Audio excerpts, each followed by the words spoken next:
సర్దార్ సర్వాయి పాపన్న సైన్యంలో ప్రధాన భూమిక పోషించింది ఎరకలి నాంచారి. ఆ ఎరుకలి నాంచారి ఆలోచనలు, ఎత్తుగడలు సర్దార్ పాపన్నను ఒక్కొక్క మెట్టుగా ముందుకు పోవటానికి తోడ్పడ్డాయి. ఎరుకలి నాంచారి ఎత్తుగడలతో ఏ విధంగా సర్దార్ పాపన్నను ముందుకు తీసుకుపోవడానికి తోడ్పడింది? ఎరుకలి నాంచారి ఎవరు? ఆమెకు సర్దార్ పాపన్నకు ఉన్నటువంటి సంబంధం ఏమిటి? ఎరుకలి నాంచారి నిజంగా పాపన్నకు ప్రియురాలు కూడా. అంతేకాదు, గ్రామంలో ఉన్న ప్రతి రహస్యాన్ని, శత్రువు యొక్క ప్రతి కుట్రను, శత్రువు యొక్క కదలికల్ని చేరవేసే ఒక అద్భుతమైన కోరియర్గా నాంచారమ్మ వ్యవహరించింది. ఒక గూఢాచారిగా వ్యవహరించింది. నిజంగా ఆమె అంటే ఒక మహిళ ఎక్కడ కూడా తన నిజాయితీ, ఎందుకంటే అట్టడుగు వర్గాల నుంచి వచ్చింది, అందులోటి ప్రజల నాడి తెలిసిన ఆమె.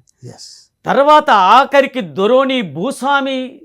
దొరసాని గడిలోకి కూడా పోయి చెయ్యి బట్టి జాతకం చెప్పి అక్కడున్న రుకుమతులను పాపన్న సైన్యానికి చేరవేసే ఒక అద్భుతమైన కోరియర్ నాంచారమ్మ. అందుకోసమే 2000 సైన్యం ఉన్నప్పుడే ఉస్నాబాద్, కరీంనగర్ ప్రాంతాలను జయించాడు. అంతేకాదు, తన డ్రీమ్ అప్పటి నుంచే గోల్కొండ. కొడితే గోల్కొండ కోటను కొట్టాలి,